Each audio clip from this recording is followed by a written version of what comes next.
morning, everybody. This is Miss Huval. Today I'm making a video for English 3 AP on the rhetorical analysis. The first set of videos I did on the rhetorical analysis was about the speech that Margaret Thatcher made at the funeral of Ronald Reagan. This particular video is on a different rhetorical analysis question. So before you watch this, you need to go to JPAMS and look at the 2015 AP test that I have uploaded there for you. Now, it is all of the essay questions on the 2015 exam. So question 1 will be synthesis, question 2 will actually be the rhetorical analysis, and question 3 is going to be the argument question. So all of them are up there on a PDF where it says 2015 AP, I think, writing section or something like that.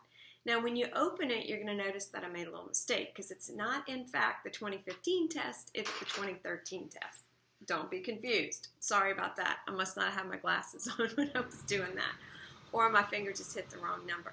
But anyway, so what you need in front of you is question 2, and it's a passage about this book called Last Child in the Woods by Richard Louv.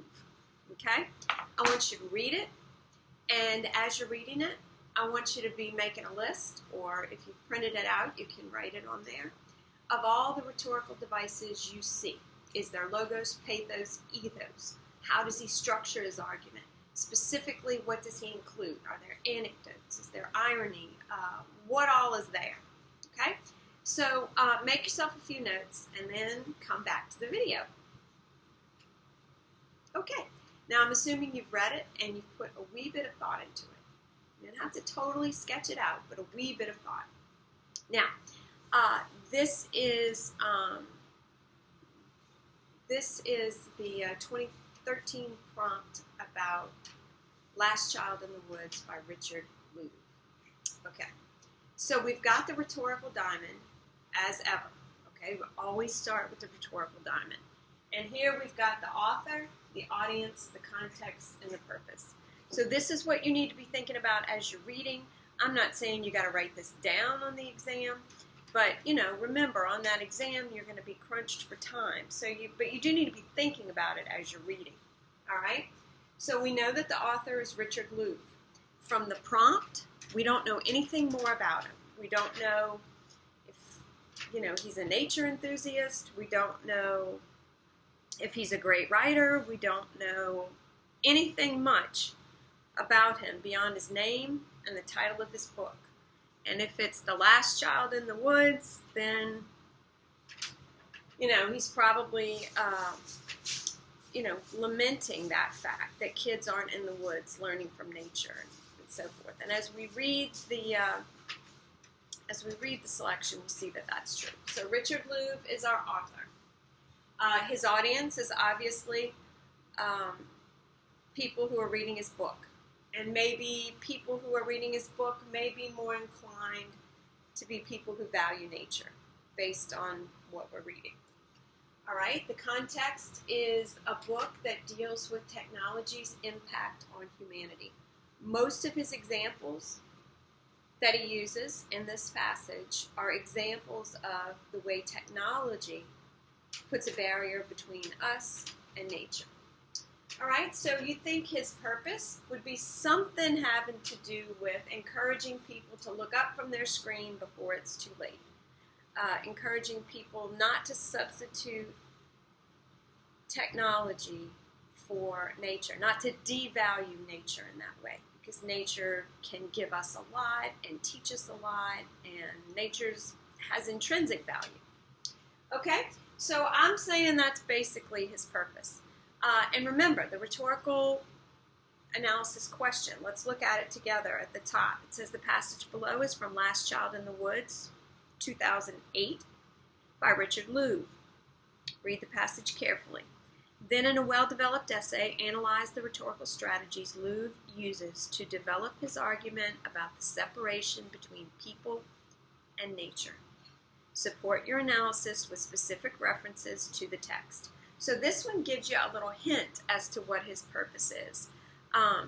His argument is about the separation between people and nature. And now that we've read it, we know he thinks that is no bueno, right? That is a bad thing. And so we've got to figure out what rhetorical devices he uses to prove that. Okay? So, in the last one, we didn't really look at structure. So I was thinking this one would be a good one for us to just break down his argument into the structure that he uses. Okay? And of course, pathos, logos, ethos are on the table. We've always got tone in our back pocket because that seems to be something you can analyze no matter what.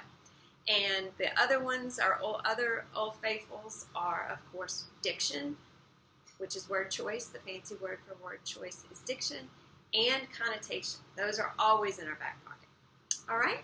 So when we look through this, we've got this kind of confusing first example. He starts out talking about researchers in New York, in Buffalo, and they're experimenting with changing the color of the butterfly wing. That leads him into this discussion based on a writer called Mac Ritchell, which says that nature has been used to advertise things. So that maybe advertising is moving out of the virtual world and into nature. And he uses as an example advertisers stamping their messages into the wet sands of the beach, and parks being supported or having sponsors, like advertisers. It says, strapped municipalities, line 11, hope corporations agree to affix their company logo on parks in exchange for dollars to keep the public spaces maintained. So in this little first example, he gives the butterfly wings, the beach, and the park. And his point is that maybe nature is going to become not something we value for itself, but instead something we value as a commodity to get across an advertising message. Okay? So do you see how that example that he gives, while it's a little confusing, it has 3 little sub-examples, and it all goes to show that humans are being separated from nature. This doesn't even say that. That humans are being separated from nature by the use of technology to transform the whole point of nature, basically. So that's one big example he gives. The next has to do with our cars and having, the screens in the back of the car that you can play video games on or that you can watch movies on. And of course, this is in 2008, I guess, before it was so easy to do these things on our phone, and they were, the TV screens were in the back of the headrests of the front seat so that kids could watch them. I'm sure you remember that from being a kid. Anyways, his next example starts with a little anecdote, and it talks about this friend of his who went to buy a car, and the guy who was selling her a car could not comprehend why she did not want to have in the back seat those TV monitors for her kids, and he just couldn't get it. She's like, no, I don't want that, and he can't understand why. So that's their second example. It has that's his second example. It has that little anecdote, and then it talks about why people want those screens in the back seat. It says for a little back seat piece on line 37. Okay? So that's how he starts, with those 2 big examples.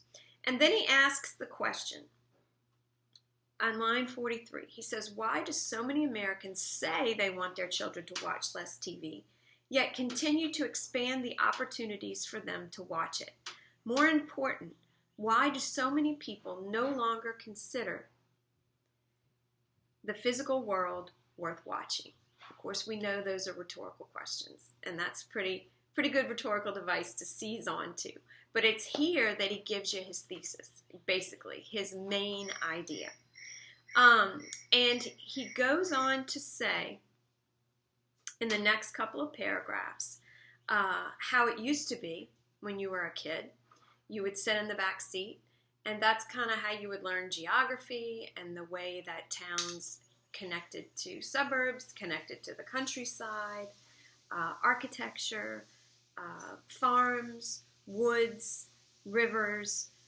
All of this was what you watched out the back seat.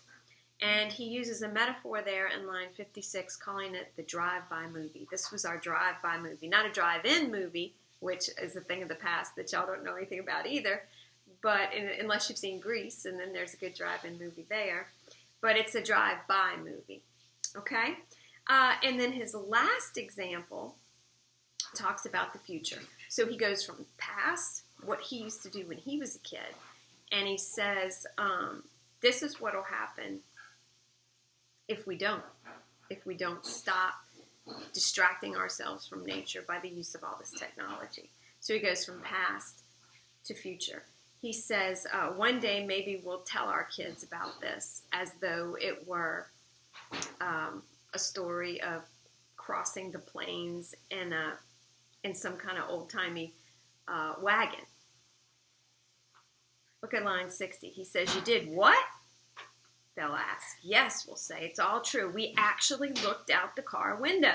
In our useful boredom, we used our fingers, and then he goes on to give a lot of examples of what you might have done back in the day.